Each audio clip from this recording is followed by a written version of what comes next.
Carrie Gaiser Cassie, and I'm a trustee at American Ballet Theatre.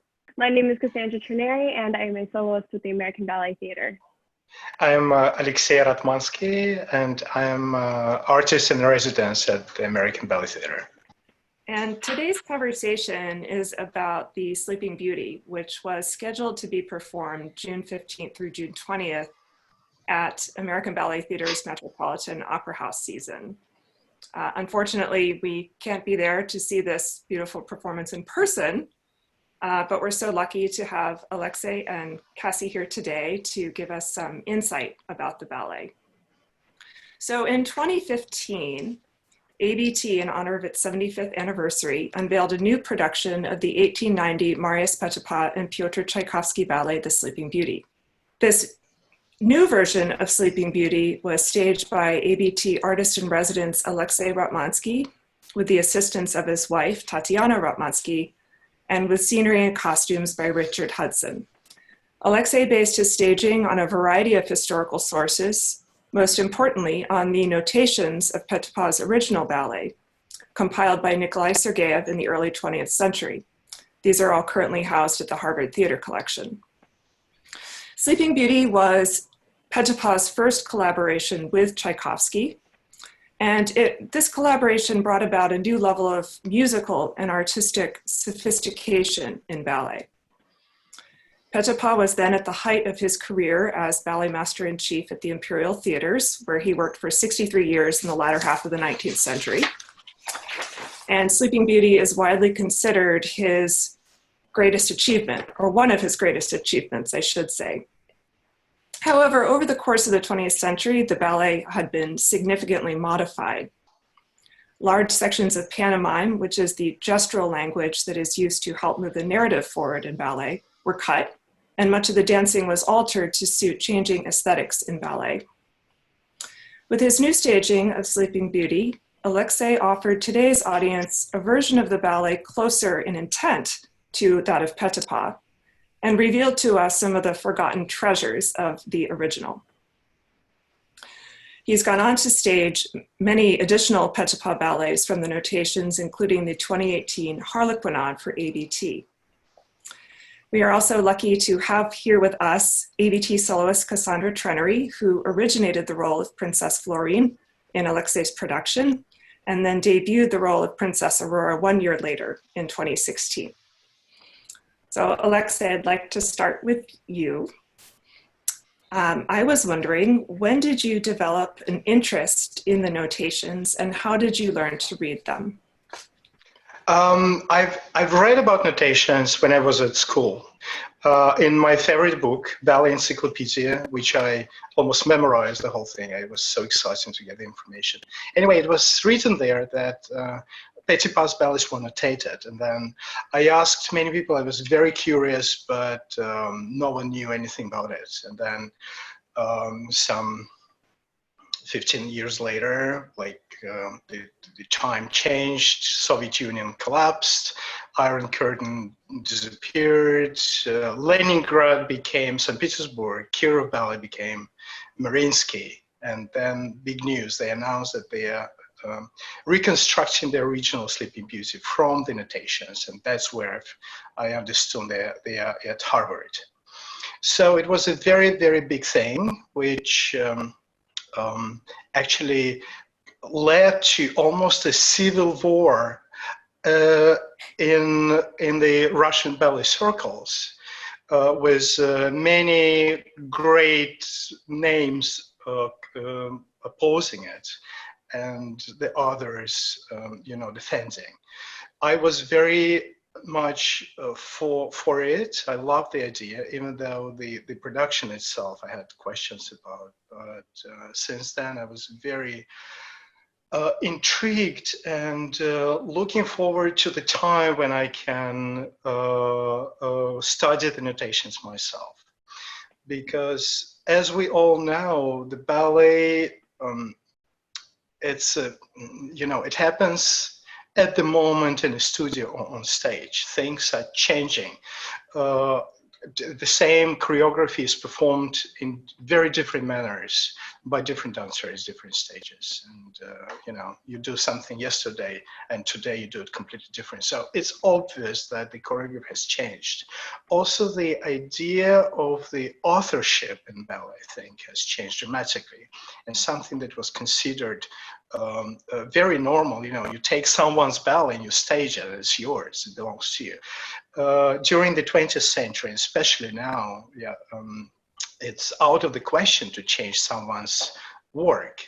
So something that is unimaginable with Balanchine's choreography, for example, is still a very common practice with Petipa. Everyone is staging a variation on the original. So I was eager to learn for myself what is Petipa, what is why is he the greatest choreographer, and why he was able to, and how he achieved that, you know, that his ballet is the base for the repertory of any big company in the world. Now, the notation system was invented in Russia in 1890s, and it's called Stepanov system, named after the dancer who invented it. And then the man who was responsible for notating the Mariinsky repertory is Nikolai Sergeyev, and it's his archive that is preserved in Harvard Theater Collection. And since Paquita, I was able to do Sleeping Beauty in 2015. The next year is Swan Lake, and then Harlequin Arbeiter, and the last work with notation was Giselle for the Bolshoi last year. What did the notations reveal to you about Petipa's choreography as it looked in 1890 or 1903 when it was written down? There were no silly moments. Like, no silly moments. Like, he was really, really clever theater maker.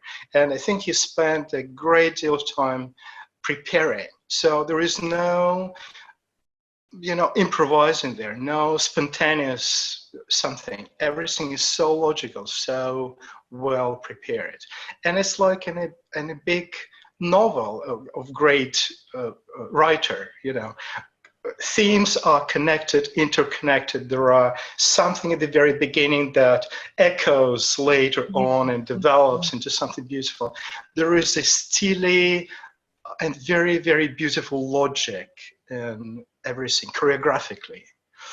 And also, it's like the complete system, and if you want a philosophy on stage, you know, that reveals a principal ballerina as this sort of a point of the whole thing, and her appearance is prepared. The ballet never starts. Petipa ballet never starts with dancing. It always starts with mime, explaining the important moments in the plot to the audience. Cassie, I'm interested in how, when you were working with Alexei, learning the role of Princess Florine, how was Alexei translating the notations into movement in the studio? Yeah, absolutely. I just remember it being a real team effort. It wasn't just one couple in the room. It was everyone who was slated to perform that role. And Alexei would demonstrate. He would converse with us what we thought about it. He would show us the notations, and, you know, at points where we might have gotten stuck, he would just say, well, what does this look like to you? And it would kind of turn into a collaboration. But at the same time, you are, of course, so well researched, and you even researched the ballerinas that originated the roles that we were being taught, and made sure to incorporate those qualities as well. You know, like the feet were fast because she had the quickest feet, or, you know, beautiful feet. And so we paid a lot of attention to that as well as we built the roles. Yeah. So the style in Sleeping Beauty, the style of dancing, the technique is very different from what we're used to seeing today. And Alexei actually said in an interview, it takes courage to bend your knees in arabesque and flex your feet in B+ pose and not do splits in high retrograde positions. What was it like for you to learn how to dance in this new style? Yeah, you know, at first it was an incredible challenge. I felt like we were all being asked to kind of rethink how we approach classical ballet and how we approach every step. At one point, I had to shift my thinking and approach it as if I were approaching a contemporary work. You know, if a choreographer were to come to me for a neoclassical ballet and said Chenet en demi-pointe, I'd say no problem. I think the fact that it was Sleeping Beauty, you know, this treasure, it was a little bit more difficult for us to wrap our heads around. But over the years, it definitely has become second nature. And what I love about it is we have to rely on our storytelling in order to perform, and less about certain, you know, what we see as ballet technique today. And, you know, Alexei, you were very detailed and very specific, and you wouldn't let anybody get away with anything, you know. And it does take a lot of bravery. It's almost, at times I found myself having to remind myself I don't have to look pretty, if that makes sense. Or to hit the line that we're used to making. I hope that answers your question. Yes, it does. It does. I would say that the development of classical technique of ballet in 20th century is very much a stretching the lines. Yeah, it's all about geometry.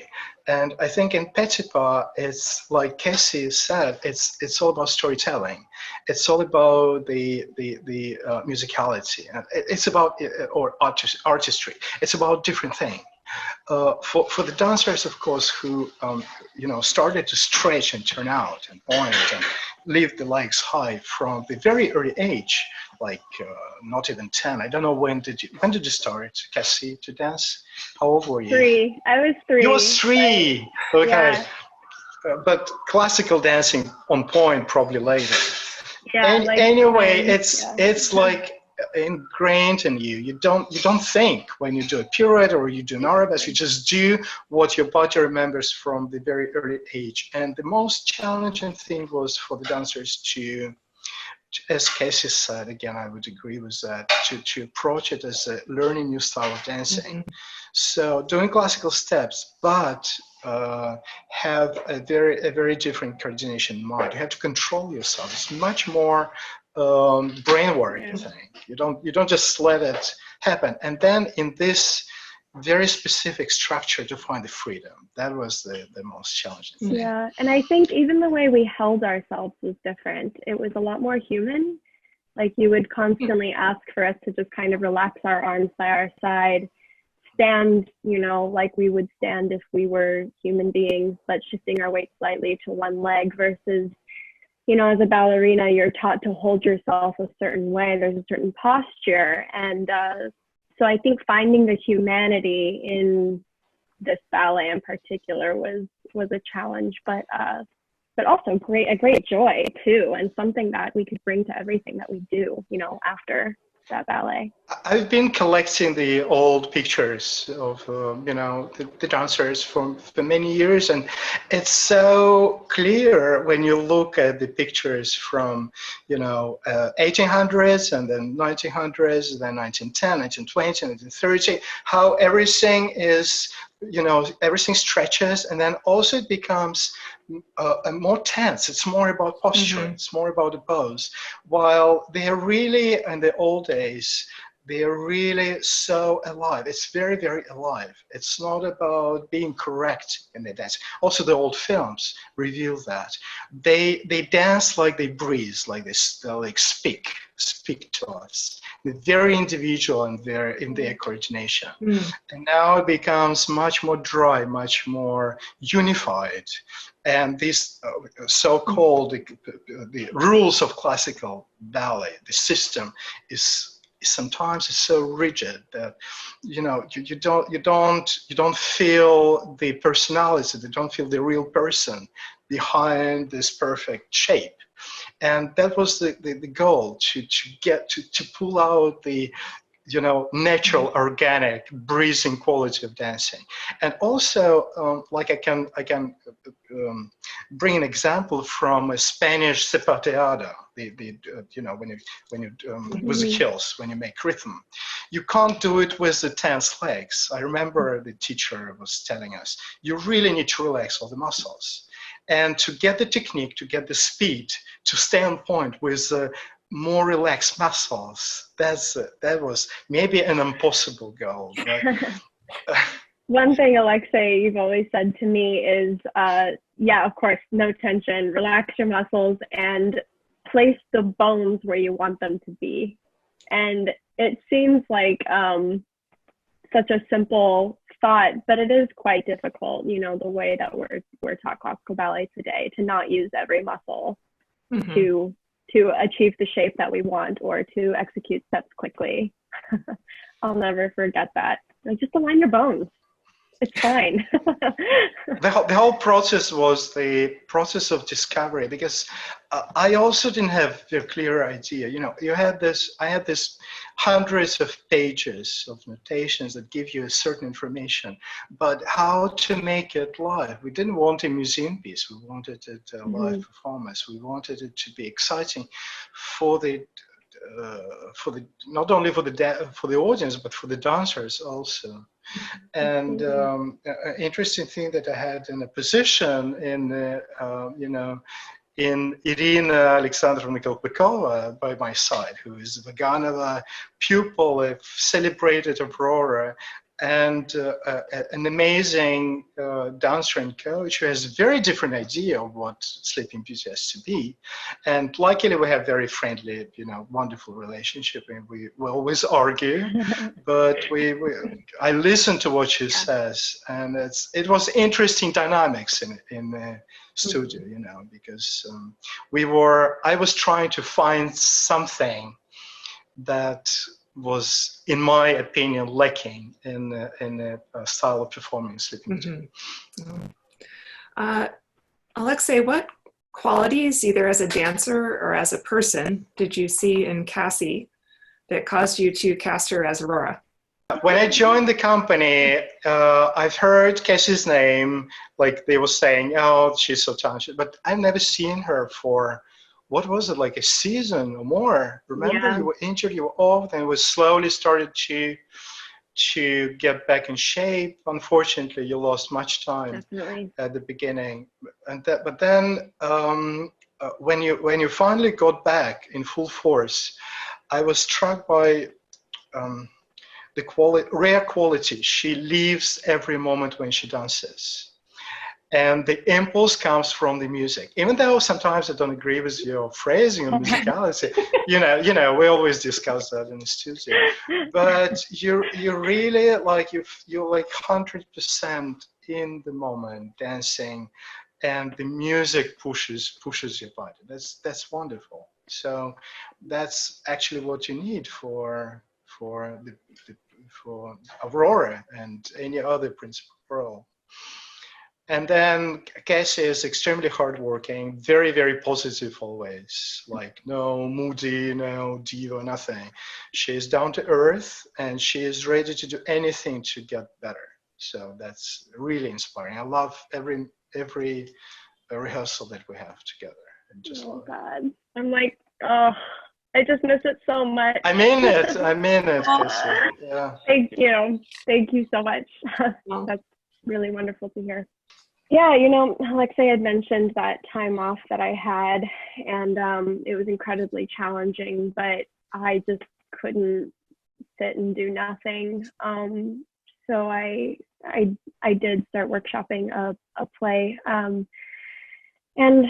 had some lessons. And I think what that gave me was an entirely different approach to dancing when I came back. Something that I've always loved about dance, to me, is it's the easiest way to communicate and to tell stories, from my perspective. But this experience just provided me with the techniques to kind of approach a ballet like a script, and to kind of use every movement to further the story, even if it has to be the perfect technical classical shape. How can I use that and apply a word or a phrase to it in order to further the story, even if it's just a variation? And I think that's another reason why Alexei and I got on so well in the studio, because he is somebody who provides that for you. You don't necessarily have to go researching it or finding it for yourself, but it's definitely a dialogue. It's never just an arabesque. It's like you're reaching towards the love of your life, or it's never just, okay, you're going to take hands now. It's like the way you place your hands in your lover's hand. Every little detail matters. And I think that's why his work is so compelling, and the way he has reconstructed these ballets is so relevant. This question is for both of you. If you were able to travel back in time and be a part of a world premiere of any ballet, which one would it be? Sleeping Beauty. Sleeping. No question. No question. Cassie? It's hard for me because I'm the kind of person who starts to think, well, what time period are we in, and how are women treated? And I start thinking about that. But I mean, just to be a fly on the wall, to listen to how these ballets were created, definitely Giselle's One Like Sleeping Beauty. And then otherwise, I think of choreographers who I would have liked to have been in the room with, and I think of Bejart and Macmillan and, other really great storytellers. Mm-hmm. Yeah.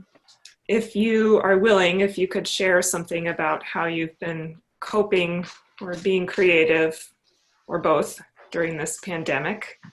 At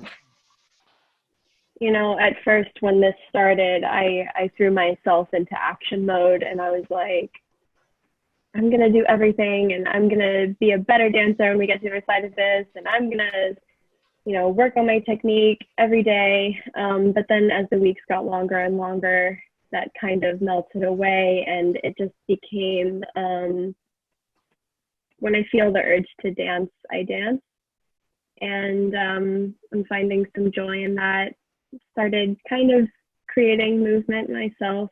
I participated in ABT's incubator, which we did through Zoom calls. But it's been nice to kind of focus my energy on what would I make if I were to have the opportunity to create something. I've never really had the silence and space to really, learn that craft. So I've been doing that. My grandmother's teaching me how to sew as well, so I'm making pajamas right now. That's nice. I don't know. How about you, Alexei? Well, I mean, I really worry about all the dancers, because we still don't know when it's possible to get back into the studio. It's so difficult to motivate yourself to stay in shape. But I'm sure we'll get back, and it will be better than ever. And just imagine the joy and the inspiration that everyone will feel when we're back in the studio and able to perform. For me personally, despite all the worries, it's absolutely tragic. But I've been running around and doing so much for the last 10 years and more that actually I almost afraid that it all happened because I was dreaming of having a lot of time on my own, at home. So reading, watching, searching online, and being with my family. That's wonderful. So It's wonderful. yeah, Mm-hmm. that's a good side of it. That is the good side of it. Agree. Mm-hmm. Well, I do have this other question. What are you looking forward to most after quarantine? But I feel like we kind of answered that, and I can kind of guess what the answer is, which is being back in the studio and getting back to work. I think it's going to be a very special moment when we are back in the studio and when we are back on stage. We're just going to enjoy it, you know, to the full, and yeah. It'll be that much sweeter. So true. Mm-hmm. So true. I was saying to Calvin recently, like, when we all come back together, we are going to be performing like we've never performed before. Mm-hmm. We might have some flexed feet, but we're going to be dancing so like we never have before. And I cannot wait to see that, you know, and across the globe.